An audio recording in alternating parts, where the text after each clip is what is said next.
Now you can at least get quotes in that everybody's fairly confident in, and it's more profitable for everybody, and clients are more trustworthy of you because you're not going one time on this part. It's a, I don't know, 4x markup over material or whatever, and then the next time a different guy looks at it, he's like, oh my gosh, that looks hard because he's not as familiar with the process or whatever.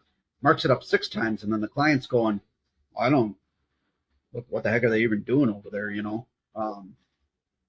Because it's who's available sometimes to quote it.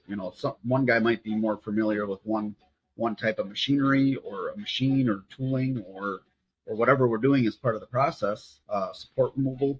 And another guy might be really familiar with DFAM, and he's getting hold of a client going, this is a $300 part. If we change a couple pieces on here, some chamfers and things like that, it's going to print without support, and drops it down to a $100 part. Do you want that? And sometimes they say yes, sometimes they say no. It's got to be this way. Okay, well, and that's the price. So it's variant, and it kind of has to be that way sometimes. So these automated quoting systems like DigiFabster really kind of allow you to do business, because if you're spending hours and hours quoting every project at an engineering or designer's rate, who is really who you have to have looking at them, it's hard to even be profitable.